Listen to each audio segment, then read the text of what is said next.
mana untuk program kegiatan guru penggerak saya sudah sampai pada modul 1.4, yaitu tentang budaya positif.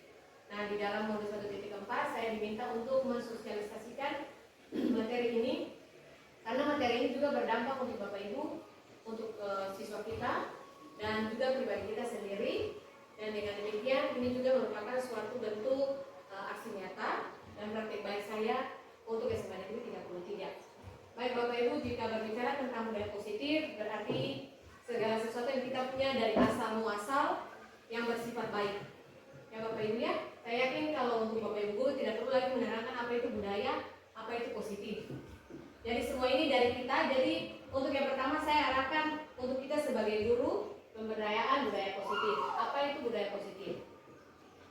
Baik, budaya positif sendiri merupakan nilai-nilai dan keyakinan serta kebiasaan yang ada di mana? Ada di sekolah yang berpihak kepada murid. Nah, bagaimana caranya supaya murid itu dia dapat berkembang menjadi pribadi? Yang pertama adalah kritis, yang kedua hormat dan bertanggung jawab. Nanti untuk proses bagaimana siswa menjadi kritis dan juga hormat bertanggung jawab akan dipilah dalam 6 tahap nanti yang akan saya bahas di dalam budaya positif. Baik Bapak Ibu, 6 tahap yang tadi saya bilang adalah seperti ini. Yang pertama adalah disiplin positif, nilai-nilai kebajikan universal, teori motivasi hukuman penghargaan restitusi serta tujuan pembelajarannya. Ada keyakinan kelas, kebutuhan dasar manusia dan dunia berkualitas. Yang kelima restitusi, yang ada 5 posisi kontrol yang pada dasarnya saya sudah membagikan kepada Bapak Ibu dalam lewat kuesioner ini. Ya, sementara saya akan membacakan hasilnya karena Bapak Ibu sudah bekerja. Yang terakhir adalah segitiga restitusi. Baik, saya mulai dengan disiplin positif dan nilai-nilai kebijakan universal. Bapak Ibu, untuk materi ini saya mengambil dari seorang penulis yang bernama Stephen R. Covey dan mengatakan bahwa bila kita ingin membuat kemajuan perlahan, sedikit-sedikit berubahlah sikap atau perilaku. Dari mana? Dari kita, diri sendiri dulu. Bagaimana ingin memperbaiki cara utama, maka kita perlu merubah kerangka acuan kita. Ubahlah bagaimana Anda melihat dunia, bagaimana Anda berpikir tentang manusia, paradigma Anda, skema pemahaman, dan penjelasan aspek tertentu tentang realitas. Apa itu disiplin? Kalau dengar Bapak Ibu dengar kata disiplin berarti mengarah kepada yang namanya hukuman, ada konsekuensi yang semuanya terbentuk dalam sebuah peraturan yang ditulis, ya kan? Nah, tapi disiplin yang di sini mengarah kita kepada sesuatu yang dilakukan untuk kemerdekaan. Kemerdekaannya, konsep ini didapat dari Bapak Pendidikan kita yaitu Ki Hajar Dewantara, yang mana dia menekankan bahwa kemerdekaan ada disiplin yang kuat, sungguh pun bersifat self disiplin, berarti dari kita punya diri sendiri, yang mana dari kita berkewajiban dengan sekeras-kerasnya. Tapi jika itu tidak cukup dari kita punya diri sendiri, maka wajiblah penguasa lain mendisiplinkan diri kita. Nah, disiplin diri sendiri ini disebut dengan faktor intrinsik, dan mendapat penguasa lain mendisiplinkan kita berarti ada faktor eksternal dari luar yang mampu menolong kita, bukan merubah kita, tapi menolong kita supaya menjadi disiplin. Baik, ini yang tadi saya sudah sampaikan secara singkat.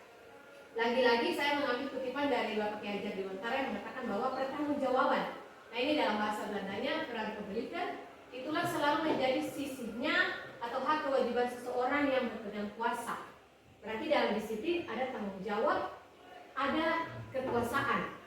Kekuasaannya adalah diri sendiri Bapak Ibu. Saya kembali lagi adalah dari diri sendiri. Karena kita mau mendisiplinkan siswa, harus disiplinkan diri dulu, baru bisa memperdisiplinkan orang lain. Sebagai pendidik, tujuan kita adalah menciptakan anak-anak yang memiliki disiplin diri, sehingga bisa berperilaku dengan mengacu pada nilai-nilai kebajikan universal. Apa itu nilai-nilai kebajikan universal Bapak Ibu? Dulu, sebenarnya kita semua sudah tahu itu nilai kebajikan. Tapi sekarang di kurikulum Merdeka kita kenal dengan namanya profil pelajar Pancasila. Saya yakin bahwa semua orang berpikir profil pelajar Pancasila itu apa sebenarnya? Itu apa, kok ada dimensinya, ada proyeknya. Nah, semuanya berpatokan dari ini Bapak Ibu. Tujuannya hanya satu, merubah siswa menjadi lebih baik. Baik Bapak Ibu, yang berikut maknanya. Nah, ini maknanya yang tadi sebenarnya saya sudah singgung sedikit. Semua ini mengacu kepada nilai kebajikan atau virtues yang universal. Salah satunya nilai kebajikan yang ingin dicapai setiap Indonesia kita kenal dengan nama profil Pancasila. Berikut saya akan tampilkan profil Pancasila, tapi sekilas saja Bapak Ibu, kalau saya yakin semuanya sudah paham. Ini profil Pancasilanya 1, 2, 3, 4, 5, ada 6. Nah, yang dari nomor 2, 3 dan seterusnya itu merupakan nilai kebajikan Bapak Ibu. Nah, nilai kebajikan ini bukan dimiliki oleh saya atau Bapak Ibu sebagai guru saya, tapi maunya kita dimiliki oleh siswa. Supaya apa? Siswa bukan hanya pintar, tapi karakternya yang terbentuk atau dibina. Dari poin 2 sampai dengan poin yang berikut, ya, ada petunjuk hidup, ada 7 essential virtues, itu semua ini sampai ke 6 ini terkandung di dalam profil Pancasila. Jadi sudah dirangkum sedemikian rupa sehingga hanya ada 6 dimensi yang dapat merangkum nilai-nilai kebajikan universal. Baik Bapak Ibu, saya lanjut. Nah, ini untuk teorinya. Sekarang tadi sudah belajar disiplin, sekarang ada hukuman.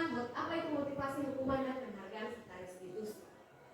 Menurut Diane Golson, bukunya Restoration School Discipline menyatakan ada motivasi manusia, perilaku manusia. Bapak Ibu, pertama, menghindari kenyamanan atau hukuman. Jadi kita mau disiplin itu karena nanti dapat hukuman. Yang kedua, kita dapat imbalan atau ada penghargaan dari orang lain. Dan yang ketiga, yang paling susah atau jarang ditemui adalah mereka menghargai diri sendiri atau benar-benar menjalankan nilai-nilai kebajikan yang di dalam disiplin tadi itu karena memang dari diri sendiri, bukan dari yang lain. Kira-kira Bapak Ibu termasuk yang mana? Dari ketiga ini, ya.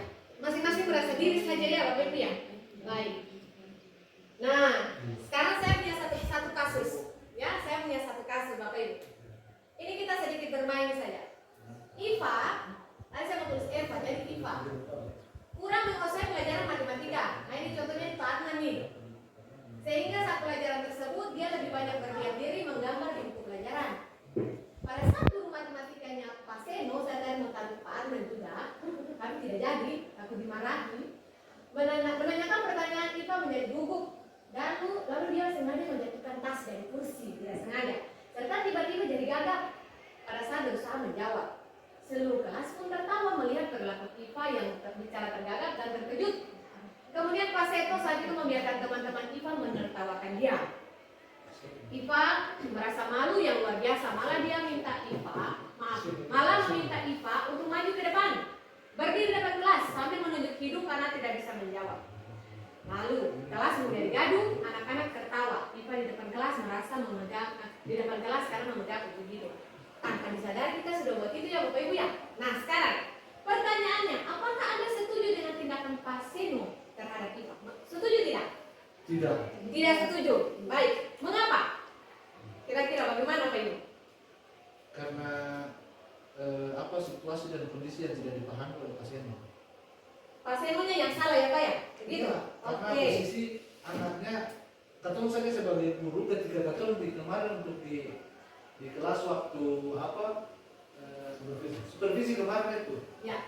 Katong saja yang mau dikatakan katong guru yang sudah setiap hari mengajar, tetapi ketika ada penilai atau merasa gugup apalagi anak. Oke, baik. Baik, dia mengalami tekanan-tekanan tertentu, makanya masih masalah. Oh, Pak Seno yang salah. Guru yang salah ya Pak ya? Tindakannya yang salah. Oh, tindakannya yang salah. Dalam hal ini Pak Seno ya Pak. Baik, kedua.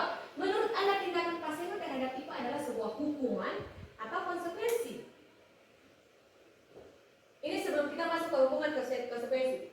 Dia disuruh berdiri kelas dengan hidung, teman-teman tertawa. Apakah itu sebuah hukuman atau konsekuensi? Kalau mau dikatakan konsekuensi karena dia tindakan, maka dia diberikan hukuman. Tuh, sebenarnya konsekuensi dari tindakan yang dia lakukan, makanya dia dihukum. Oke, ada lagi Bapak Ibu yang lain? Kira-kira hukuman atau konsekuensi? Ya, konsekuensi. Kenapa disebut konsekuensi? Ketika Bapak Ibu yang di depan kan? Jadinya fokus. Oh, tidak fokus. Jadinya ada konsekuensinya. Berdiri depan dengan hidung, lalu teman-teman tertawa begitu, itu sebuah konsekuensi. Oke, baik. Terima kasih untuk jawaban yang sangat baik. Mari kita lihat sama-sama. Baik, ini dia. Beda hukuman, konsekuensi dan restitusi. Restitusi nanti kita bahas. Ini kan masih jadi tanda tanya, apa itu restitusi? Dari tadi ini bilang restitusi restitusi dari kami. Nah, Bapak Ibu mari lihat. Bukan hanya Bapak Ibu, saya juga melakukan semua ini belum sampai pada tahap restitusi. Ketika belum sampai pada kegiatan menjadi guru penggerak, yang saya lakukan adalah hukuman dan yang saya lakukan adalah konsekuensi. Mari kita lihat yang tadi Bapak Ibu jawab. Kita lihat di sini apakah termasuk hukuman atau konsekuensi. Sesuatu yang menyakitkan harus terjadi, itu hukuman. Konsekuensinya sesuatu itu harus terjadi. Sedangkan restitusi merupakan pilihan. Apa itu restitusi? Perbuatan menuju baik. Yang kedua, dalam hukuman itu harus bikin anak tidak nyaman. Dampaknya jangka panjang. Contoh, yang kayak tadi Iva, dia malu sekali. Dan rasa malu itu nanti sampai dia akan berlanjut, bukan hari itu saja, seterusnya. Sampai dia jadi guru, dia akan ingat dulu bapak guru kasih malu dia dapat kelas seperti itu. Baik, untuk konsekuensi dia tidak akan merasa nyaman dalam jangka yang pendek. Baik, yang berikut, korban mendapatkan keadilan. Contoh, kalau mereka batu pukul yang salah ini, kau sudah disalah, tetap dapat hukuman sudah. Dapat keadilan kan karena kau salah. Oke. Tapi di dalam konsekuensi korban bisa diabaikan. Bagaimana di restitusi? Menguatkan dan juga korban mendapat ganti. Kenapa dia tidak dapat keadilan tapi dia dapat ganti? Nanti Bapak kita lanjut. Yang berikut, murid atau siswa akan tersakiti kalau dapat hukuman. Berarti kalau push up bisa kasih Bapak Ibu. Jawab sendiri. Kita lanjut. Yang berikut, murid dibuat tidak merasa nyaman. Ketika dia malu, dia nyaman tidak? Ketika kita bilang anak di kelas, misalnya anak itu dia bodoh, anak kita pakai anak itu nau-nau, kita bilang anak itu monyet, segala macam, dia nyaman tidak ketika jangankan belajar, dia lihat kita ibu guru, bapak guru punya muka, dia nyaman lagi kita tidak di dalam kelas. Baik, sedangkan dalam model restitusi itu siswa mendapatkan penguatan. Dia tidak didapat hukuman, konsekuensi, tapi dia dapat penguatan. Selanjutnya, ini sudah sangat kecil, mohon maaf. Di sini adalah perilaku pasif agresif meningkat kalau dapat hukuman. Contoh kecil, kalau anak-anak di rumah dimarahi pasti ada banting kaki, banting pintu, pukul meja. Itu karena kita berikan hukuman. Bagaimana kalau di dalam konsekuensi penguatan hanya bentakan, tapi jalannya dalam jangka pendek. Saya itu Bapak Ibu sudah di rumah pasti, jangan begitu. Jangka pendek kan, konsekuensi. Subilang jangka, akhirnya rasa kasih konsekuensi. Bagaimana kalau restitusi? Masalah terpecahkan. Bagaimana caranya masalah terpecahkan? Tidak gampang Bapak Ibu menghadapi berbagai masalah. Yang berikut, kalau dalam hukuman sistem itu tidak berjalan, bila murid tidak takut. Kalau siswa tidak takut bapak guru, tidak mungkin dia akan pergi sekolah karena dia takut dia datang, bapak marah. Siswa takut beta saya pergi sekolah besok, dapat bapak ibu mati, dapat bilang. Beta saya pergi sekolah mati, sampai juga beta hati sudah. Dia takut makanya dia datang. Konsekuensinya, dia bisa memerlukan monitoring. Kalau siswa takut, makanya nanti terjadi apa? Atau mesti datang dulu. Hari ini di sekolah nggak susah bilang, besok cari lagi. Seperti itu. Bagaimana kalau di restitusi? Kita carikan fokus masalah, kenapa tadi pergi sekolah? Solusinya apa? Nanti ada bilang itu kalau misalnya kalau cuma ambil besi berarti saya kan kasih uang besi terus dong. Oh bukan seperti itu. Ada nanti yang berikut. Yang berikut hasil negatif Bapak Ibu saya kasih. Dari hukuman itu selalu hasilnya negatif. Sedangkan konsekuensi hasilnya netral. Jadi boleh ada, boleh tidak ada. Kenapa konsekuensi bisa? Tentunya Bapak Ibu bikin tata tertib OSIS, kesepakatan kelas, jadi hasilnya netral. Segala sesuatu dibuatkan ada resiko. Nah itu masuk di dalam konsekuensi. Berbeda dengan kita memberikan hukuman. Yang terakhir adalah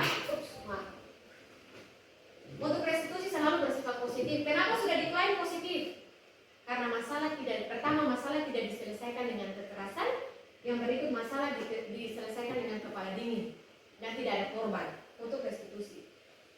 Ini juga contoh yang tadi untuk hukuman. Dampak pada murid kalau marah, rasa bersalah, bukan diri, mengasingkan diri, tiba-tiba tidak diharapkan atau sangat melukai, yang dibuat guru, perkataan yang melukai dibuat guru. Mesti memang kok pemalas bu. Walaupun tetap saya tahu tiba-tiba kenapa anak ini dia sampai sekolah, tapi karena perkataan guru serta merta bukan hanya fisik, tapi sudah melukai anak. Yang berikut menyakitkan guru, guru menjalankan konsekuensinya. Ketika kita beri hukuman untuk siswa, bukan hanya siswanya yang kena hukuman, kita juga kena hukuman karena apa? Setelah memukul dia, kita harus pembinaan satu. Yang berikut belum tentu dia akan oke setelah itu. Itu termasuk kita makanya disebut identitasnya gagal. Berikut dalam konsekuensi sangat membantu. Karena guru mempertanyakan tentang aturan. Ada aturan yang mengikat. Beda kan kalau tidak ada aturan Bapak Ibu, atau kasih siswa kalau tidak pada aturan kan tidak mungkin kasih izin. Yang berikut restitusi, menguatkan guru menyebutkan keyakinan kelas, membimbing kerangka acuan berpikir restitusi murid dan anak. Bapak Ibu kita masih berbicara sampai untuk siswa saja. Untuk guru dan teman guru belum ada. Nanti katanya untuk modul berikut. Tapi itu membutuhkan pendampingan dari Bapak Kepala Sekolah. Baik. Dari cerita IPA tadi berarti Bapak Ibu harus bisa tahu bahwa yang tadi Pak Seno itu lakukan namanya apa?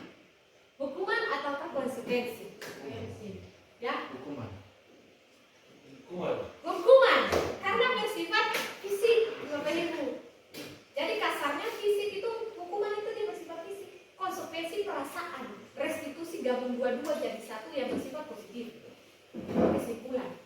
Kita bisa bilang tadi, Boleh, Pak. misalnya di antara tiga tadi, mana yang efeknya lebih ampuh? Yang paling ampuh adalah restitusi Bapak. Setelah ini ada tahap enam. Maksudnya Akan dijelaskan restitusi berikut Pak. Nanti saya jelaskan. Silakan. maksudnya dari tiga itu memang kalau ibu dong berpikir bahwa restitusi teori menurut teori restitusi, tetapi pada kenyataan lapangan baru pertama itu saya bisa bilang secara film Apa yang kata soal saja? Iya. Baik. Pendidikan dari zaman ketong, pendidikan yang keras dan menghasilkan anak-anak yang punya mental yang baik, kalau itu hasil-hasilnya itu sudah baik. Tetapi kenapa ya sekarang ya kok yang kata fokusnya ke restitusi, hasilnya anak-anak tetap buruk. Baik. Itu akan dijawab saya akan jawab berikut Pak ya. Betul sekali. Karena pertanyaan yang sama juga saat Zoom saya sampaikan. Ya, dulu kita di Jewer, saya pernah disuruh buka sepatu karena tidak sesuai dengan warna. Dan itu membuat saya tobat karena saya dikasih malu. Malu pakai sepatu, salah dapat suruh gantung sepatu. Lantai lantai 2 berpakai sepatu. Untung gurunya tidak suruh pulang ganti sepatu. Oh tidak dapat pelajaran. Dan itu saya malu dan itu tidak pelajaran. Nah, masuknya dampaknya kemana? Yang tadi Pak Guru bilang konsekuensi. Dia masuk di dalam atau belum masuk dalam segitiga restitusi ya Bapak Ibu. Tahapan itu ada dalam segitiga restitusi. Tapi yang lebih menekankan sini adalah sikap guru bagaimana menanggulangi masalah siswa. Makanya dipakaikan segitiga restitusi. Tahapannya ada 3. Nah setelah ini kita masuk di tahapan restitusi baru lihat. Karena kita juga pertanyaan sama dengan Pak Ibu. Mau baku melawan bagaimana? Anak-anak Maluku kalau tidak dengan rotan tidak ikut. Begitu ya. Suara orang tua Maluku tidak bisa sama dengan suara orang tua orang Jawa. Ya.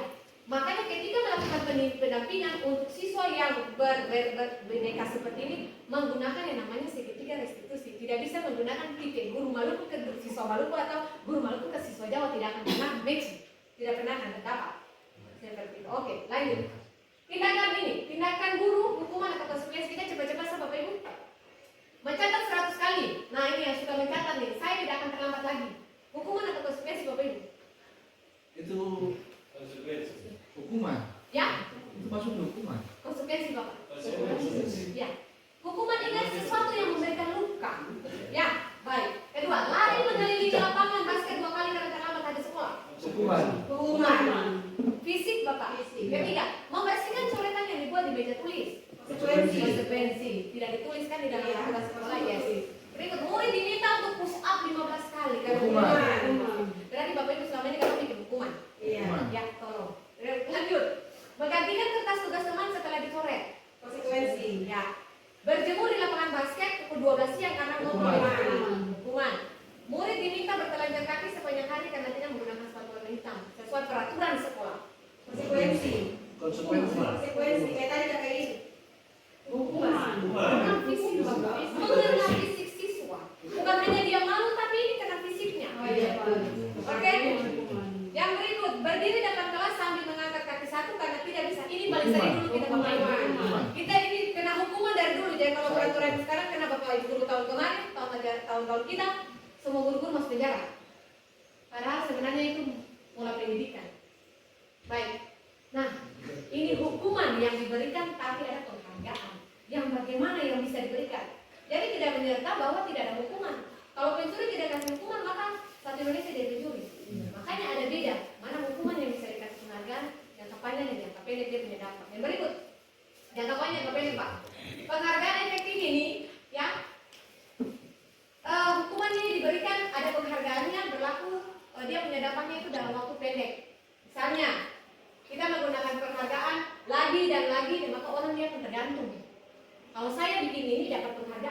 Dia bikin lain gitu kan?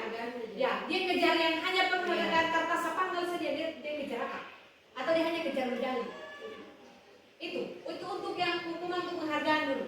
Jadi kalau misalnya saya tidak mau terlambat sekolah, saya dapat penghargaan nanti jadi siswa terbaik, saya mau kejar yang itu saja.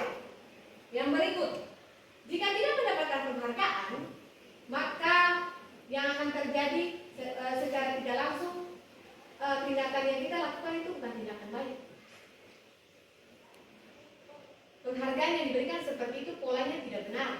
Dalam artian tujuan disampaikan tidak baik. Kalau kamu rajin, seperti kita kan anak, kalau makan habis ini mama kasih gula-gula, itu penghargaan. Padahal itu hukuman sebenarnya, tapi diberikan reward.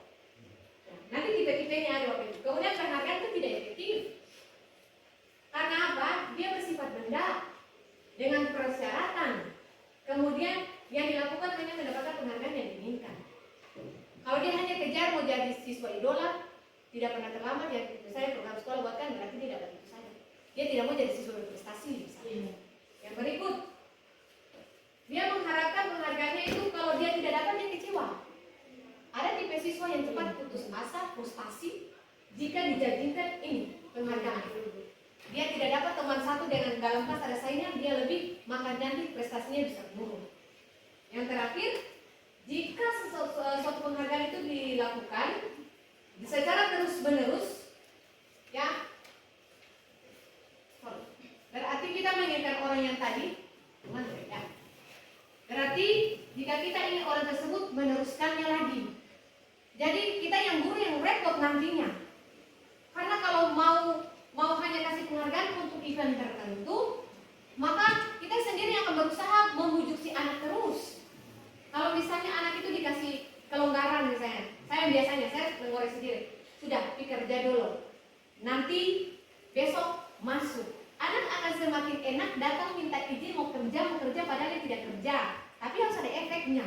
Makanya tadi ada penghukuman dalam bentuk penghargaannya seperti apa. Yang berikut ini, penghargaan itu merusak hubungan. Ya iyalah. Kira-kira siapa yang tidak sakit hati kalau satu orang dapat yang lain tidak? Jadi lebih tidak ada sama sekali. Semuanya hebat. Gitu. Yang berikut, jika seorang guru sering memberikan penghargaan kepada muridnya, besar kemungkinannya murid-murid termotivasi hanya untuk menyenangkan gurunya saja. Jadi kalau satu orang cuma senang Pak Mukmin, dia akan happy cuma kayak kita di Pak Mukmin saja. Sedangkan di guru-guru lain ada saya kasih beta apa-apa.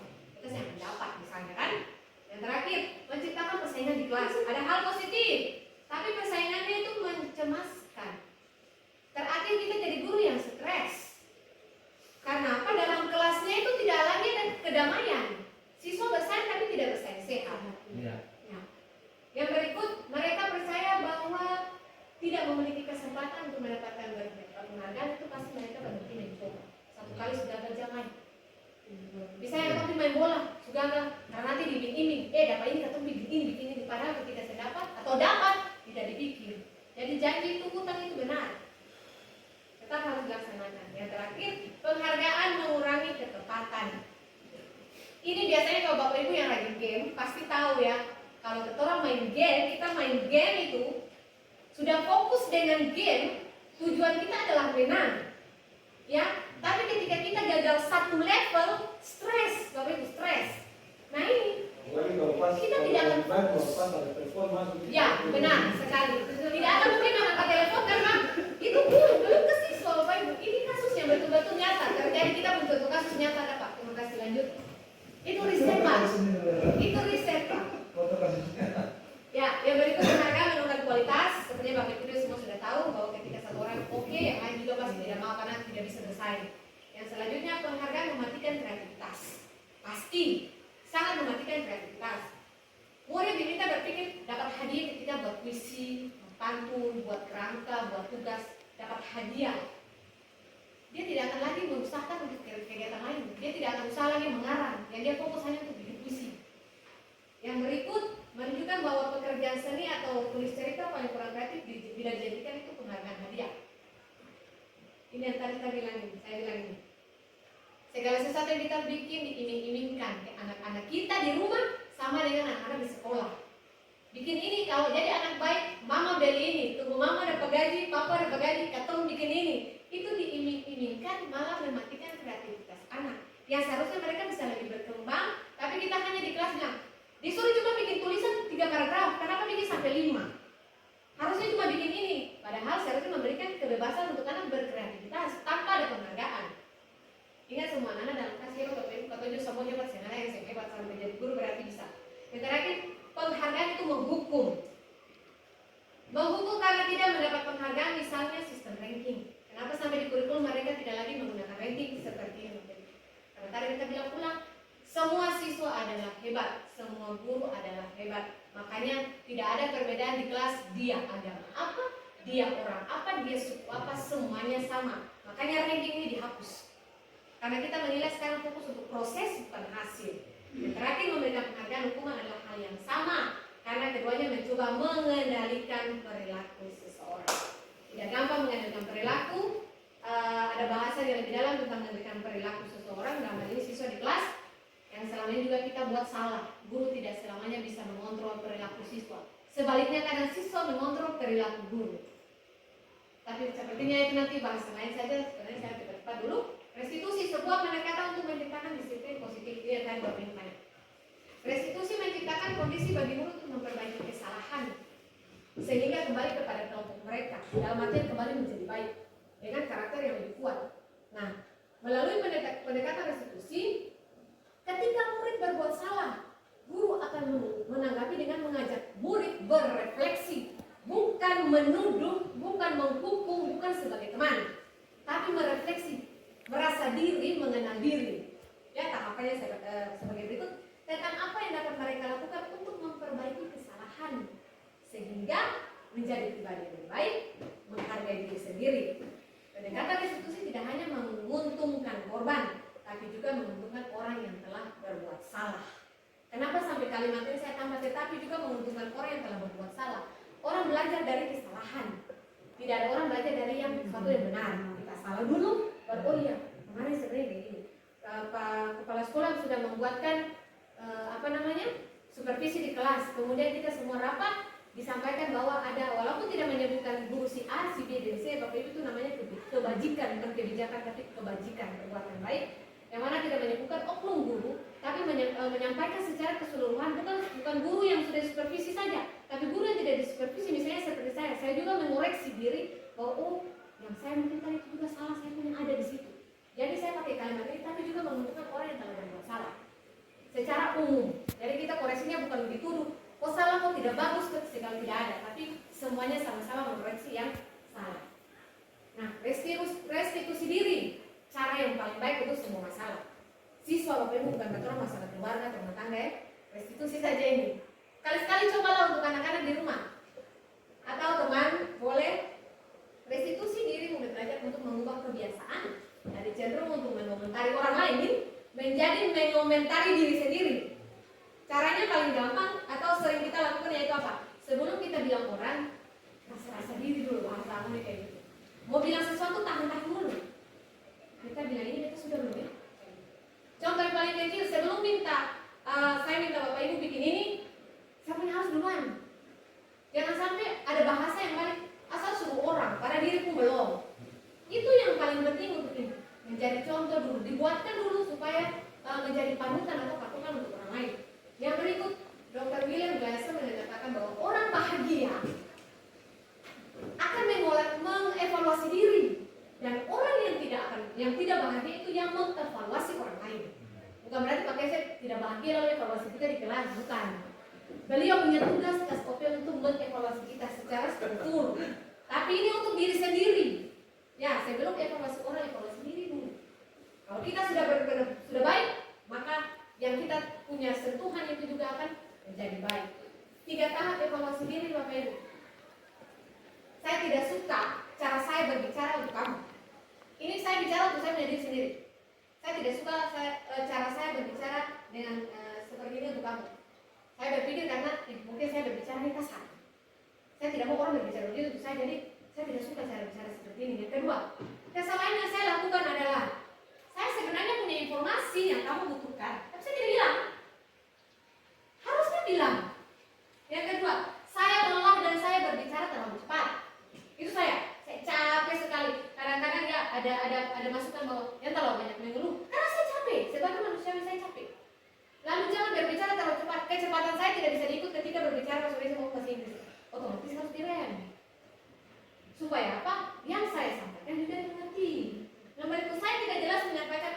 saya inginkan. Kadang-kadang Bapak Ibu, bukan saya saja, saya pikir Bapak Ibu sudah siap di sini. Dan seperti ada Bapak Ino bilang, ketika di supervisi sudah siap 100% ini, pokoknya cas full dari rumah ini. Begitu sampai mendapatkan kondisi yang berbeda, hilang. Lalu keluar dari mulut, apa saja keluar padahal tidak tahu, tidak ada konsep yang keluar dari situ. Itu terjadi kan Bapak Ibu? Iya. Ya, bukan kita saja, tapi Bapak Ibu juga alami itu. Yang kemudian pemahaman saya berbeda dengan pemahaman kamu. Tujuannya supaya saya lebih mendengar daripada memberi masukan. Jadi mendengar dulu, dicerna dulu, baru dikeluarkan lagi. Ya, sistem tubuh lah Bapak Ibu. Yang tubuh saya normal seperti itu, masa telepon tidak seperti itu gimana? Masa kasih keluar dulu baru makan?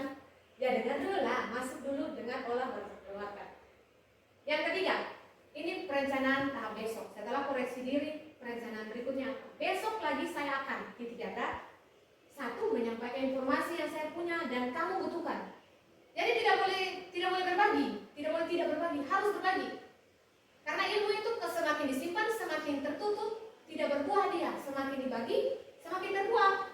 Jadi itu yang saya tahu saya akan tetap bagikan, tidak pernah tidak. Kadang-kadang menurut saya bikin capek-capek, datang ambil enak. Ternyata ketika saya kasih, punya saya dipakai, materi saya berkembang. Lah itu punya saya, bukan punya orang. Demikian juga nanti dia punya dipakai orang lain. Kita punya efek timbal balik. Yang berikut, saya akan bicara lebih lambat. Tapi kalau Bapak Ibu kayaknya saya tidak perlu bicara lebih lambat. Kalau anak-anak mungkin. Yang berikut, saya akan berbicara lebih jelas tentang keinginan saya dan terakhir menyampaikan pemahaman saya kepada Anda. Jadi yang saya paham, yang saya tahu Bapak Ibu bukan saya tidak tahu. Jangan pernah bikin diri tahu-tahu. Kalau tahu bilang, tidak tahu sudah. Selesai cerita. Ya, ini salah satu contoh keyakinan kelas yang saya sudah buat, Bapak Ibu. Yang saya buatkan adalah di kelas 11 NIA. Keyakinan saya buat adalah seperti ini. Menyampaikan tujuan kegiatan. Setelah itu ada proses menulis. Ini foto dan di bawahnya adalah video di mana anak-anak setelah menulis mereka mengucapkan lalu mulai menempel pada kertas yang sudah saya tempel di dinding dengan semua inspirasi mereka. Jadi mereka ingin keyakinan kelas itu seperti apa? Peraturan di kelas yang mereka punya kekurangan juga jadinya pemalas kumpul uang Senin, masuk kelas terlambat, suka main HP dulu dalam kelas. Itu ditulis semua di dalam sini. Tapi ketika membuat keyakinan kelas kita ubah menjadi sebuah kalimat positif. Jadi jangan ada tidak. Misalnya jangan lagi datang terlambat, diubah menjadi datang tepat waktu. Seperti itu. Membersihkan kelas, jangan di dalam kelas, saya ubah dengan bertanggung jawab. Bersikap jujur, bukan bertutur jujur, tapi bersikap jujur. Berarti dalam perkataan maupun perbuatan. Nah, contoh-contoh seperti ini, ketika kita buat sekaligus sudah mengikat anak-anak. Kita sudah mengikat mereka di dalam kelas karena mereka yang bikin, bukan kita yang bikin. Dan tidak ada hukuman di sini, Bapak Ibu. Yang ada hanya konsekuensinya. Tidak bersifat hukuman. Konsekuensi kemarin saya didapat adalah disuruh kalau misalnya terlambat terus atau tidak kumpul Senin, ada disuruh baca satu ayat surat, satu surat, kemudian menghafal satu ayat seperti itu. Lalu yang berikut dapat poin. Terlambat sampai dalam 1 bulan, misalnya dia terlambat atau dia bikin masalah, dapat poin, uangnya, nanti poin itu diuangkan, diminta kemana orang tua, kalau takut surat panggilan. Dengan demikian, anak-anak pasti akan menuruti dengan sendirinya. Dan itu dibuat oleh mereka, bukan saya sebagai guru yang mengarahkan, saya hanya mengarahkan, dan konsekuensinya dikasih oleh mereka sendiri. Ya, ini kebetulan dasar manusia, Bapak Ibu. Ini yang Bapak Ibu dan kemarin sudah bikin. Jadi kita yang perlu baca bahwa kekurangan dan kelebihan Bapak Ibu ada di mana. Mungkin saya bagi saja, lalu Bapak Ibu bisa lihat poin yang paling besar ada di mana. Permisi Ibu bilang. Baik. Pamfil. Isu, bocah, Ibu Siti, Pak Ino. Audit sendiri. Coba, permisi. Ini.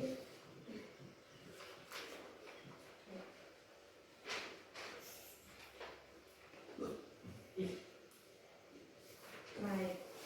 Ya, Bapak Ibu, itu yang kemarin kuesioner yang Bapak Ibu kualitas.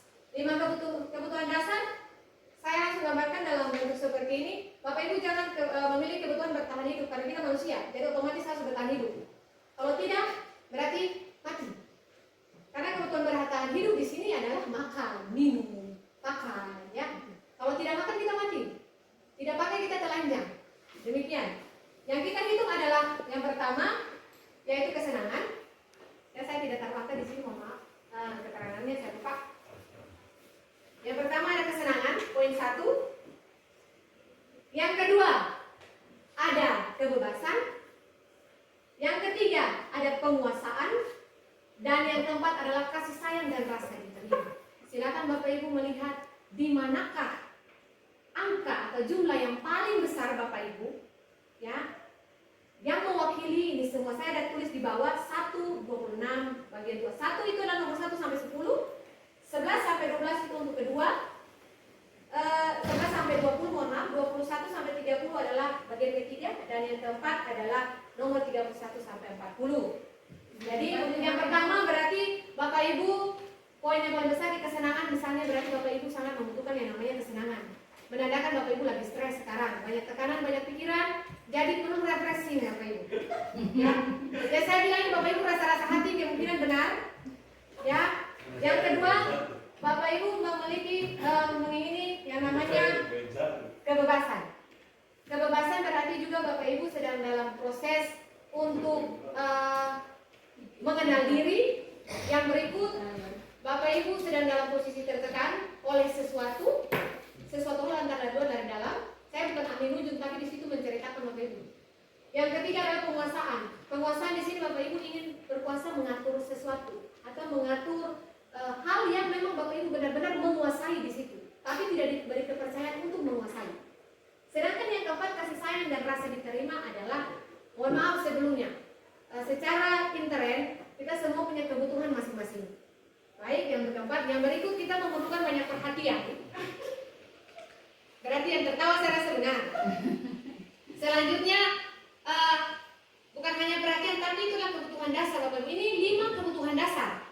Jadi sadar atau tidak, kuesioner yang saya bagi kepada Bapak Ibu sudah menjawab kebutuhan dasar Bapak Ibu.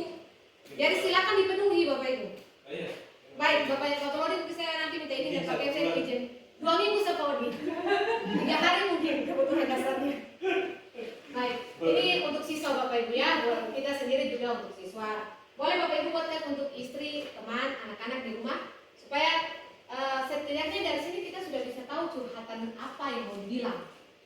Walaupun tidak mungkin anak-anak atau teman, bahkan kita punya anak sendiri mau dulu curhat bilang, tapi kalau dengan seperti ini kita sudah bisa mengetahui. Bahkan diri pribadi, saya membutuhkan apa sekarang? Kalau kebutuhan dasar otomatis semua beruang, tidak mungkin tidak untuk bertahan hidup, ya makan, pakai. Tapi yang lain ini menjawab psikologi dari 2, 3 sampai 4. Ya, coba kita mengenal Bapak Ibu ya, kita lihat contoh. Ibu guru bilang, aku tidak boleh bersenandung atau bernyanyi sewaktu mengerjakan tugas. Katanya kelas harus tenang, tidak boleh suara, kan tak seru jadinya. Kira-kira ini anak, jawaban Dinda ya, dia perlu apa? Kebutuhannya adalah kesenangan. Karena dia mau itu bernyanyi dalam kelas. Kita sudah bisa mengenal anak nih. Yang berikut, guru tidak menyapa saya hari ini. Ada siswa yang sedih loh Ibu ketika kita siswa ke suara Pak Guru. Lalu cuma kita lihat begini atau kita tidak menjawab sama sekali. Dia sedih Bapak Ibu. Bukan hanya untuk anak kecil. Bapak Ibu waktu kasih suara tidak suara satu pun pasti perasaan terluka walaupun sedikit. Yuk singkat suara orang. Ya, berarti itu tandanya kita butuh kasih sayang atau merasa diterima. Selanjutnya, aku bosan masa belajar cuma gitu-gitu aja. Dengerin ibu dulu saja. Berarti guru nih ceramah dari pagi sampai malam, sampai pulang sekolah. Tidak ada metode lain, cerita saja. Berarti yang siswa butuhkan adalah kebebasan. Kebebasan apa? Berkreasi, berbicara. Ya, itu yang dia butuhkan. Jadi kalau Bapak Ibu masuk kelas lalu bilang, coba kalian tuliskan pendapat tentang saya. Banyak yang Bapak Ibu dapat. Ketika mereka akan bilang, Bapak Guru, saya bosan. Atau Ibu Guru saya bosan. Ibu Guru cuma bicara-bicara. Berarti dia butuh kebebasan. Berikanlah kebebasan untuk anak bekerja. Kasih kepercayaan dia untuk melakukan segala sesuatu. Yang berikut, aku sebel. Gambarku tidak rapi. Malah itu tunjukin ke teman-teman di depan kelas. Harga diri Bapak Ibu. Karena kita pikir itu lelucon. Ya. Tapi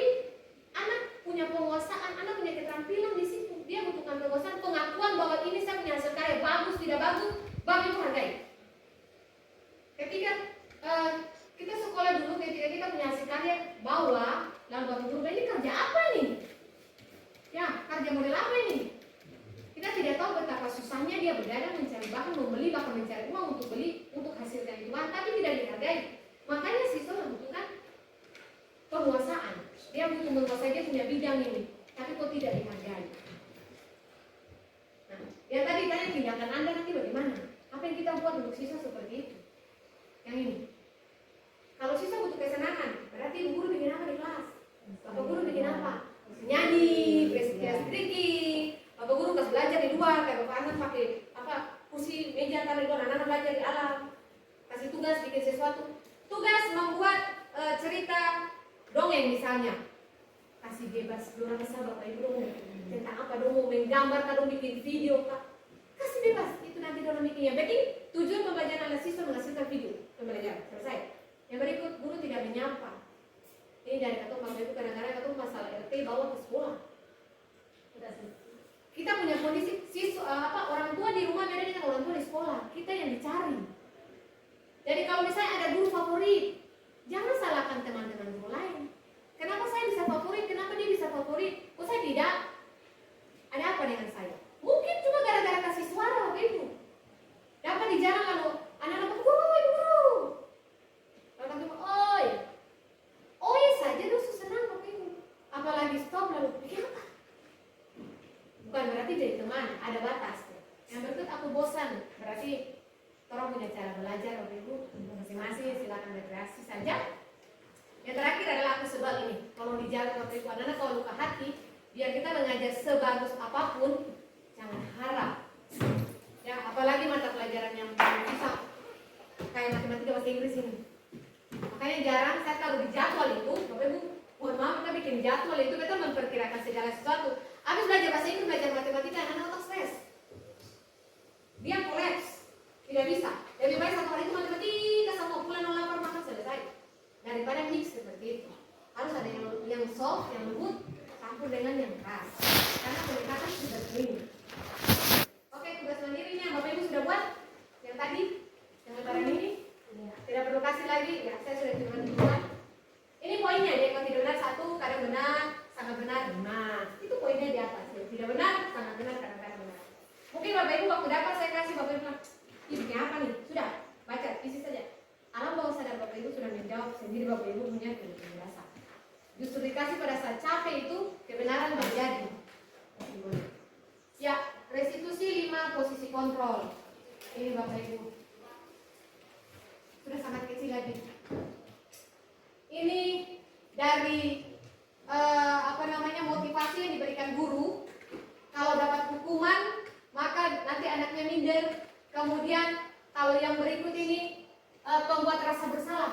Jadi ini penghukum. Ini tipe guru Bapak Ibu. Yang tadi Bapak Ino tanya, Bapak Mukmin juga mau tanya. Ini kata orang, sebelum beta pribadi masuk di dalam modul ini, beta pribadi juga menjalankan tempat ini. Tidak sampai yang terakhir yang paling bagus ini. Beta sendiri sudah pernah menjadi seorang penghukum, menjadi pembuat rasa bersalah, menjadi teman, yang berikut itu menjadi pemantau, dan yang terakhir adalah manajer. Dari kesemua ini yang paling bagus adalah manajer, menjadi penghukum. Ini contohnya. Kita menghardik dengan menunjukkan tangan. Memang kata paling susah Bapak Ibu. Jujur saja, karena berbicara tanpa menggerakkan tangan itu kan sulit.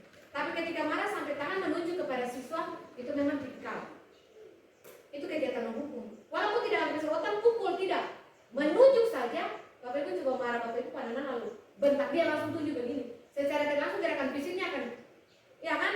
Nah itu terjadi untuk jiwa siswa. Anak juga demikian. Yang berikut membuat rasa bersalah, menceramah, kemudian menunjukkan kekecewaan. Kamu ini bikin kecewa sekali. Kamu itu tidak sayang ibu guru. Kamu ini selalu dibilang. Bapak guru paling kecewa sekali, ibu guru paling kecewa sekali. Kita membuat siswa merasa bersalah. Dampaknya ada baik, ada tidak baik. Yang lebih besarnya tidak baik. Karena apa? Anaknya bisa merendah diri. Dia merasa tidak berharga. Belum tentu di rumah dia dihargai. Orang tua di rumah sudah tidak peduli, sampai di sekolah lebih-lebih lagi dibuatkan kecewa. Selanjutnya jadi teman. Nah ini bikin sudah. Contoh kalimat sini adalah lakukan sudah, bikin sudah. Sing saya ibu kak, ibu tolong tuh. Sudah kumpul sama nanti bantu bikin. Nah, ini tindakan sebagai teman akan membuat siswa menjadi tergantung dan tidak mandiri. Mereka nanti tidak bisa memutuskan mana yang baik, mana yang tidak baik. Yang berikut pemantau. Saya punya tipe yang paling terakhir adalah pemantau. Saya biasa memantau. Ternyata memantau tidak cukup Bapak Ibu. Itu selalu kita selalu menghitung dan mengukur. Kita punya tipe ya Bapak Ibu ya. Saya juga punya tipe yang seperti itu. Saya lihat ini siswa nih seperti ini kayaknya. Saya menimbang-nimbang saya mau bikin apa dia ini. Ketika dia berbuat salah atau ketika saya mengajar saya bikin apa ini. Saya mengukur dia. Padahal siswa tidak minta diukur. Malah kita harus ketika kita menjadi seorang pemantau, kita lebih mendampakkan pada diri sendiri mendapat hadiah atau mendapat hukuman. Jadi otomatis secara otomatis Bapak Ibu mau tidak mau, yakin tidak yakin, ketika Bapak Ibu hanya menjadi seorang pemantau, istilahnya dipantang lalu lihat siswa bikin sesuatu, terakhir Bapak Ibu cuma pikir apa? Kita mau bikin apa sih? Ya kan? Apa yang harus saya lakukan ini? Apa konsekuensi, apa hukuman yang kau dapat setelah ini? Dan yang paling terakhir ada manajer. Manajer ini yang kemarin saya coba buat. Ya semua tertawa, termasuk saya juga tertawa, ini bukan saya loh, saya tidak bisa, seperti saya orang Ambon, saya keras, saya tidak bisa dengan lemah lembut dengan anak-anak. Tapi yang diminta adalah kalimat yang bisa dipakai. Mengajukan pertanyaan. Mengajukan pertanyaan, membuat siswa merasa mengenal diri. Setelah itu, memberikan keyakinan. Kalimat yang bisa dipakai di sini Bapak Ibu. Apa yang kita yakini? Apa kamu yakin dengan yang sudah kamu buat? Yang berikut, kalau kamu memperbaiki ini, kira-kira hal tersebut menggambarkan apa tentang kamu?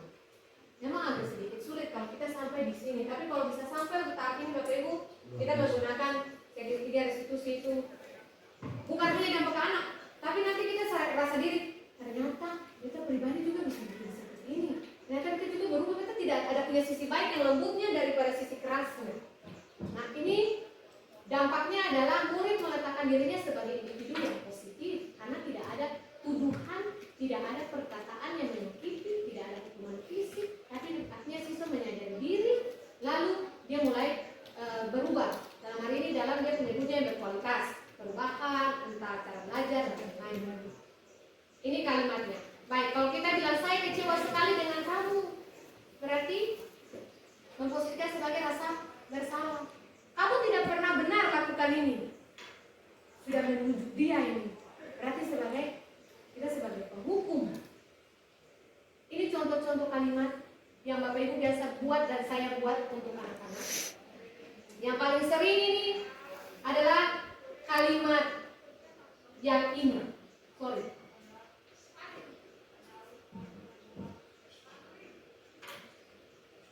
Kamu selalu paling yang terakhir. Biasa? Atau kasih keluar kalimat ini? Selalu terlambat saja. Kumpul tugas terlambat, masuk terlambat, semua terakhir. Tapi tidak pernah menanyakan pada siswa, kenapa kamu terakhir? Kenapa kamu lakukan itu sampai kamu yang paling terakhir? Tidak pernah mengatakan tapi langsung menjudgment. Ya, saya lewat ini saja kemudian segitiga restitusi ini. Saya waktu bertanya, ada 3 langkah: menstabilkan identitas, validasi tindakan yang salah, dan menanyakan keyakinan. Menstabilkan identitas, meyakinkan kepada sang siswa. Kita pakai langkahnya untuk teori kontrol. Ya, kita semua melakukan hal yang terbaik yang bisa dilakukan. Kemudian validasi kesalahan, semua perilaku memiliki alasan, dan menanyakan keyakinan. Kita semua memiliki motivasi yang internal. Ini kesadaran Bapak Ibu. Kesadaran dari dalam. Jadi untuk proses pembuatannya sendiri, ini dia Bapak Ibu. Nah, kita mulai dari menstabilkan. Setelah menstabilkan, kita validasi, lalu menanyakan keyakinan. Bukan kita menstabilkan, menunjukkan, menghukum, lalu selesaikan dengan satu arah. Karena hukuman itu satu arah. Kan kalau orang naik pengadilan, hukuman jatuh saya bisa tolak-tolak. Ya kan, terakhir penjara, ya pasti hukuman terakhir penjara karena bersifat satu arah. Nah, untuk menstabilkan identitas, setiap orang pasti melakukan kesalahan. Kamu bukan satu-satunya yang pernah melakukan ini. Ini kalimat-kalimat yang bisa kita pakai untuk menenangkan anak ketika bermasalah. Memang susah Bapak Ibu. Bayangkan kalau Bapak Ibu anak pulang sekolah bermasalah, tetap anak sendiri pulang sekolah bermasalah, tidak mungkin kita langsung datang bilang, "No, bukan satu-satunya yang salah." Itu betul-betul bukan diri sendiri kan? Betul-betul bukan diri sendiri. Ketika kita sendiri praktekkan untuk anak-anak, anak-anak bilang apa? "Kamu tuh orang aneh." Apalagi ke siswa. Berarti cara penyampaian di sini harus dengan pertama sikap, bukan kalimat. Sikap panggil siswa dan, dia tidak kenal sama Bapak Ibu. Dari mulai dia datang lagi dia sudah down. Bukan berarti, nyong mari, tidak juga Bapak Ibu. Kita sebagai guru punya prinsip, punya wibawa, ada terhadap siswa. Siswa bisa jadi teman, tapi kita tetap jadi orang tua, tetap punya wibawa itu. Kemudian ini kata yang mungkin kita pakai untuk menenangkan dulu. Setelah menenangkan, kita tanya, kamu sadar apa yang kamu lakukan tadi? Rasa ada yang salah tidak? Ya mungkin bahasa kasarnya kita bilang, ya kalau kita orang Maluku ya, sadar kasih. Tadi ada bikin apa? Saya tuh Bapak Ibu sudah bikin. Kita selalu dengan Bapak Ibu ada pembinaan atau di kelas, sadar kasih. Tadi ada bikin apa? Itu sudah masuk dalam segitiga restitusi. Kenapa terlambat? Coba lihat ya, coba lihat. Apa yang kurang? Sudah masuk di dalam validasi. Walaupun dengan kita punya gaya yang berbeda, tapi kita sudah buat ini. Sebenarnya sudah buat. Hanya saja arahannya belum tepat. Setelah itu, biasanya kan kita cuma gini, besok jangan bikin lagi ya. Seharusnya bukan besok jangan bikin lagi, itu sudah masuk kepada penghukuman. Jangan. Kira-kira kalau sudah gini, harusnya bagaimana? Nah, sudah tahu harus bagaimana. Besok bisa atau tidak? Bisa. Besok ibu lihat besok bapak lihat itu yang aku bikin. Tapi kan selama ini kita cuma sampai di sini. Kasih sadar anak, apa yang tadi salah. Tapi untuk penyelesaian tidak pernah ada. Kita yang kasih solusi, bukan anak yang kasih solusi. Seharusnya anak orang yang lakukan, orang yang tanggung jawab kan. Nah, tapi kita terbalik, guru dan siswa. Siswa yang bikin, guru yang kasih solusi. Seharusnya siswa yang bikin, siswa yang kasih solusi. Bukan kita yang cari solusi. Supaya mereka bilang, oh ya belajar menjadi dewasa, belajar bertanggung jawab, semuanya dalam bentuk ini. Adakah cara yang lebih efektif untuk mendapatkan apa yang kamu butuhkan? Silakan formasi bahasa sesuai dengan ini yang berikut. Kamu tentunya punya alasan mengapa lakukan itu. Pasti ada alasan. Kenapa bangun terlambat? Pasti nih alasan. Coba bilang. Contohnya seperti itu. Setelah dia mengakui, karena Bapak Ibu di sini kalau salah siswa akan berbohong. Dia akan mengenal ke kita masing-masing. Misalnya itu sudah tahu kalau memang ini bisa hati lombo contohnya. Pak Odi itu kalau atau menangis pasti Bapak Odi hati lombo contoh. Apa Ino sih mungkin marah atau orang-orang kuat. Anak-anak sudah tahu di sini akan banyak kebohongan yang terjadi. Bagaimana caranya supaya tindakan yang kita lakukan itu terlihat tegas, ya, bahasa yang disampaikan juga mengena kepada ke siswanya, dan kita bisa tahu mana bohong mana tidak dari sikap cara siswa menjawab. Baik Bapak Ibu, setelah itu yang terakhir, keyakinan kelas apa yang kita sepakati. Nah, di sini ada keyakinan kelas yang tadi saya sudah buat. Sebenarnya Bapak Ibu kata saya perlu bikin keyakinan kelas sebenarnya, karena kita sudah buat di kelas. Kan waktu wali kelas masuk ke dalam sudah tentukan ketua kelas, wakil, ya aturan kelas ada 7K segala macam.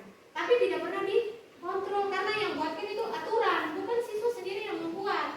Beda lagi kalau siswa yang buat, mereka sendiri yang menjaga. 7K itu dari mana? Kan dari sekolah. Tidak ada tata tertib OSIS, yang buat adalah OSIS dengan guru dan perangkat semuanya. Tapi tata tertib kelas kan tidak ada. Kita semua tidak punya. Jadi dibuatkan seperti itu supaya apa yang mereka lakukan kembali ke sana. Dan ingat ketika membuatkan keyakinan kelas itu anak-anak punya kekurangan, bukan kelebihan. Kayak tadi datang terlambat, ya sudah buat jangan datang terlambat jadinya datang tepat waktu. Yang terakhir adalah kamu ingin menjadi orang seperti apa, mengarahkan anak kepada dari apa yang kau buat akan berhasil seperti ini. Jika kamu seperti ini. Jadi kalau misalnya kamu tidak berubah, maka hasilnya seperti ini. Ini yang kita arahkan dan yang menjawab, yang arahkan guru tapi yang menjawab siswa. Itu sahabat Ibu. Terlihat susah ya Bapak Ibu ya. Padahal Bapak Ibu sudah bikin apa sebenarnya? Subikin, Bapak Ibu semua subikin. Hanya prosesnya belum. Ini tadi yang saya sudah bilang saya lewat saja. Nih, buat salah itu tidak apa, tidak ada manusia sempurna. Saya juga pernah. Kita bisa selesaikan. Bapak Ibu tidak tertarik mencari siapa yang salah, tapi cari solusi. Ya, kamu berhak. Kalau ada baku pukul deh. Kamu berhak merasa begitu. Kamu berhak mendapatkan penderian. Tapi ada tapinya. Nah, apakah kamu sedang menjadi teman yang baik buat diri sendiri,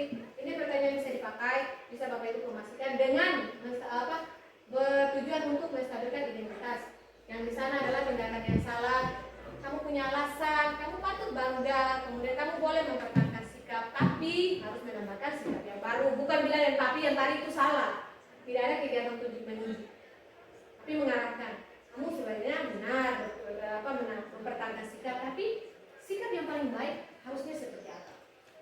Ya, ini mengenai keyakinan, apa yang kita percaya, ini yang sudah dibuatkan keyakinan, kemudian mengingatkan anak tentang aturan yang ada. Karena tadi saya juga coba 11-12 IPS, keyakinan yang mereka tahu adalah aturan di rumah. Dan mereka juga baru sadar bahwa aturan yang mereka jalankan selama ini adalah budaya positif, karena tidak ditulis masuk keluarga, misalnya masuk keluarga welelainan, tidak ditulis di sini keluarga welelainan peraturan 1, berdoa pagi, 2, cuci piring, kan tidak ada. Tapi itu kesadaran langsung dari diri. Sama ada bapak ibu anak-anak di rumah masih kecil, tapi tiba-tiba kalau dia papa mau duduk dia datang bawa kursi. Itu budaya positif yang bapak ibu secara tidak langsung sudah tanamkan untuk anak, dan itu langsung berjalan. Nah, ini berasal dari rumah. Makanya keyakinan ini langsung dia masuk yang paling terakhir. Ya, dan yang terakhir sekali adalah thank you for your participation. Terima kasih untuk partisipasinya, dan untuk pertanyaannya silakan bapak ibu kalau memang masih ingin berkelanjutan silakan. Kita bertanya soal Segitiga restitusi. itu. Presentasi keberhasilannya berapa persen? Dikatakan 100% Pak. Dan dilakukannya berulang kali. Bisa di sini. Bisa. Kenapa tidak? Kita saya yakin, maksudnya. Karena bapak belum mencoba.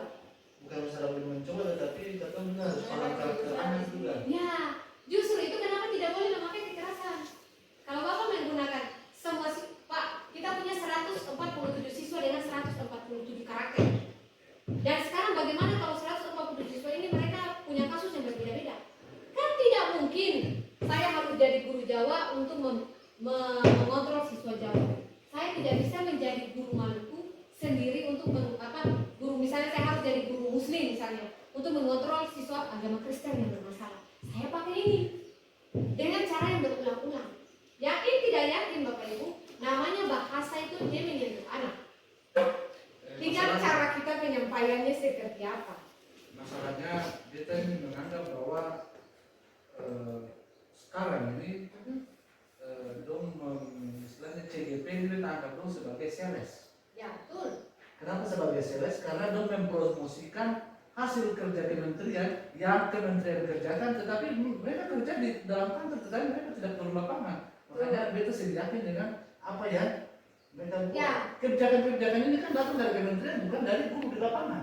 Betul sekali. Makanya mereka menganggap guru-guru CGP ini sebagai sales, dan sales selalu mempresentasikan hasilnya itu 100% yang paling terbaik. Harus, kalau tidak laku. Jadi Iya. saya yakin. Ya.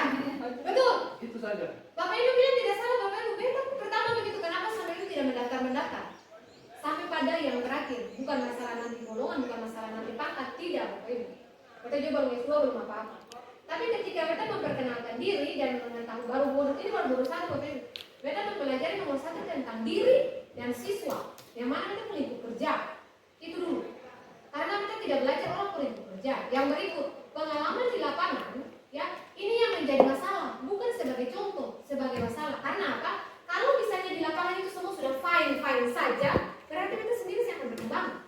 Kita pribadi yang akan berkembang. Pengetahuan yang kita punya tentang bahasa Inggris overall no problem kalau kita saya mengajar di besok ya, karena kita berkembang di luar. Tapi kita punya lingkup kerja adalah di sekolah. Dan masalah yang real itu ada di sekolah. Nah, kayak tadi Bapak Ibu bilang tidak salah Bapak Ibu. Betul, Bapak Ibu juga pasti rasa begitu. Tidak usah orang apa, dia bilang guna lah. Betul juga, tidak ada salahnya. Saya juga pertama berpikir demikian. Ketika masuk di sini, kemarin buat video itu tanpa ada rekayasa. Ya, tanpa ada rekayasa. Makanya kemarin ada input, berkarya masuk loh. Itu semua diambil dengan pure. Kalau yang lain bikin ada rekayasa, mereka punya tidak ada rekayasa. Karena kita mau lihat di sini sama dengan Bapak Ibu. Bapak Ibu, apakah ini betul-betul yang kita pelajari ini teruji di lapangan atau tidak? Nah, alhasil skenario yang sudah kita susun dengan begitu baik, dengan berpikir ini berhasil tetap goal. Ternyata sampai di dalam lapangan ketika berbicara dengan kemarin saya kali ini, konsep yang sudah ditanamkan itu dia berbeda 100%. Dan di situ ketika pertanyaannya tersampaikan untuk dia, benar-benar menggali bahwa itu ada masalah dari dalam diri dia yang sebenarnya di luar konsep untuk mengetahui tentang pakai salah. Itu terekam. Nah, cara penyampaian itu juga cukup berbeda dengan biasanya. Biasanya kan kita pribadi mengambil sisi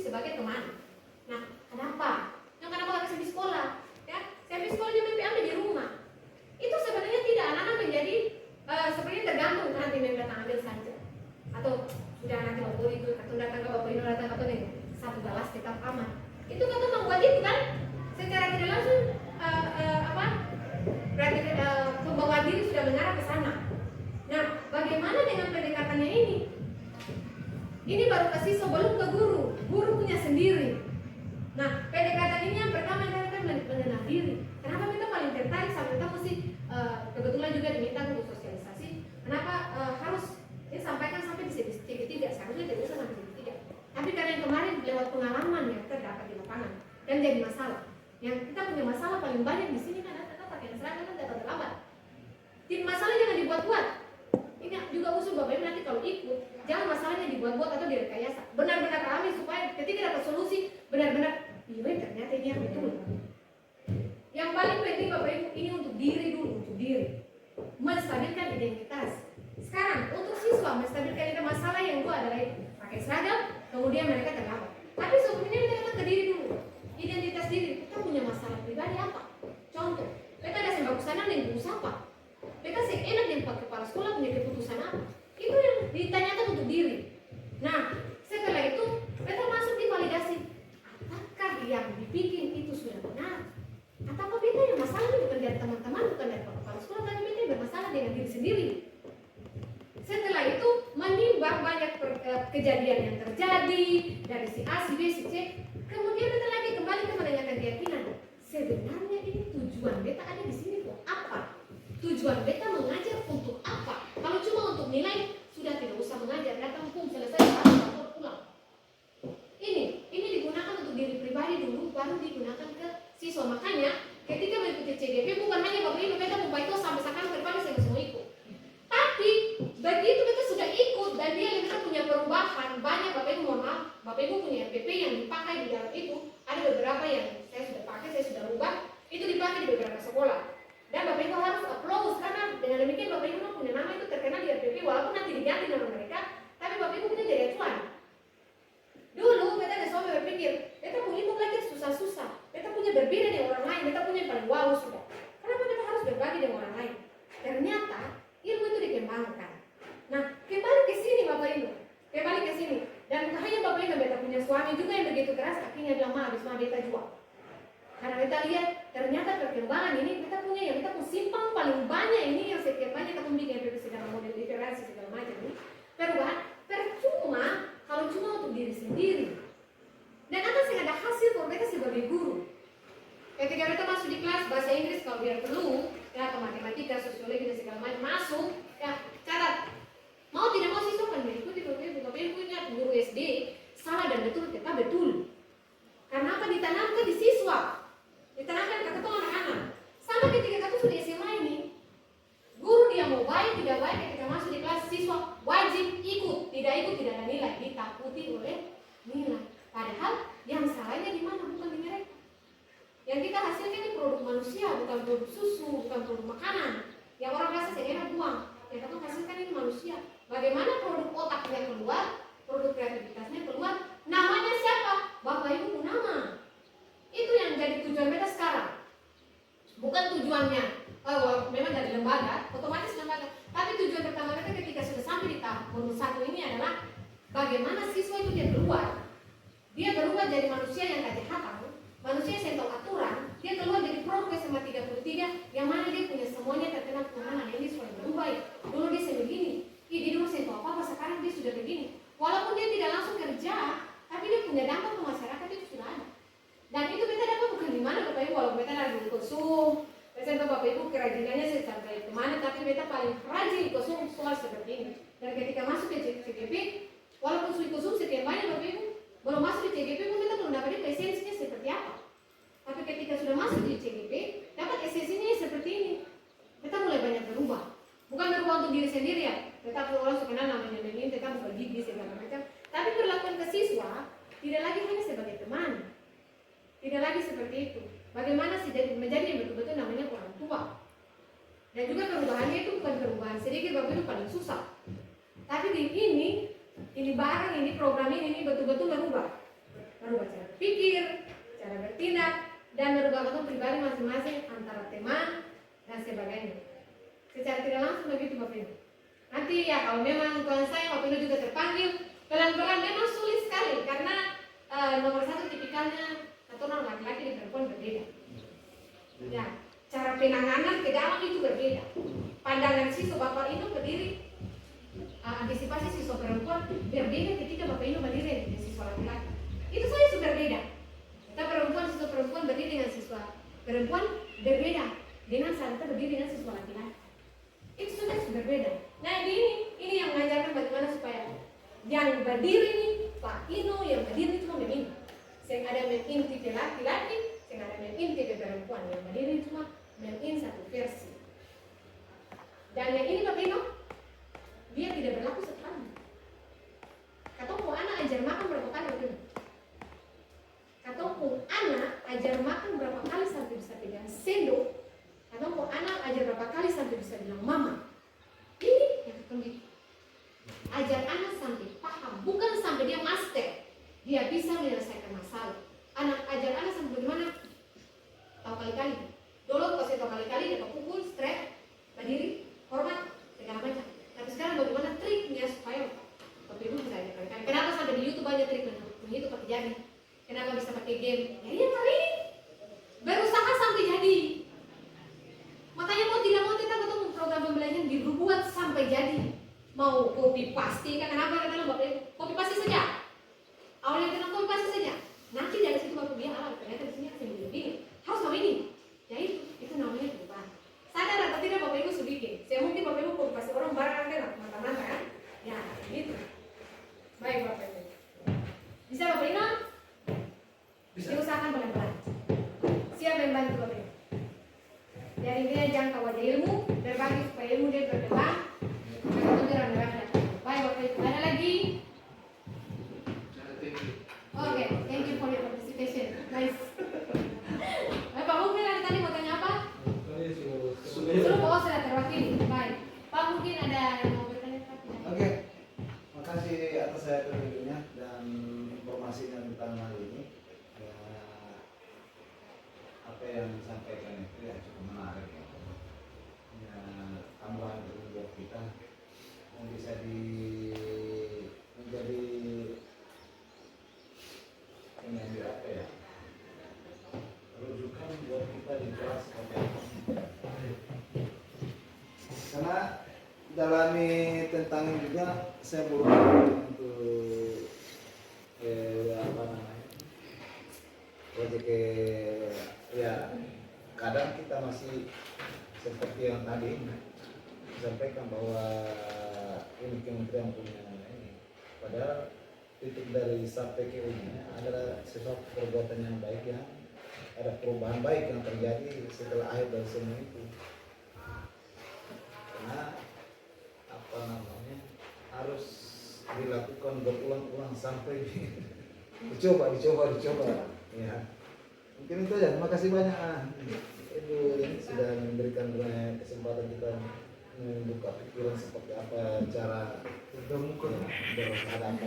menjalankan kita punya kesehaatan kita. Yang kelemahan pasti ada. Kita punya semua pasti ada caranya. Kelemahan itu kadang datang karena memang tidak siap. Ada kondisi yang alam, kondisi eksternal dan internal yang mempengaruhi sehingga ada muncul hal-hal yang seharusnya kita buat maksimal tapi karena terbentuk dengan masalah eksternal dan internal tadi sehingga tidak sampai semuanya bisa dilakukan yang baik. Oke, makasih. Kemudian. Baik, Bapak, terima kasih atas masukan itu Bapak.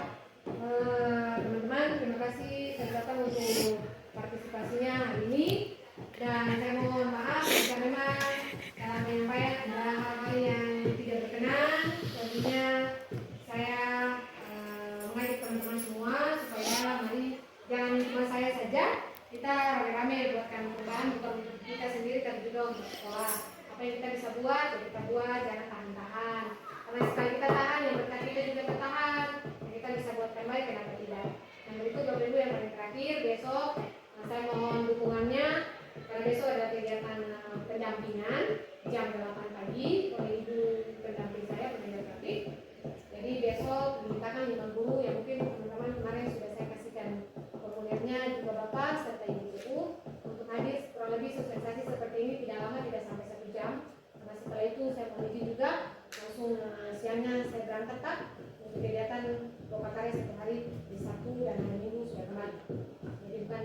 Modi, Bu Yeli, saya cuma pergi 1 hari 2 hari saja, ya sudah selesai program.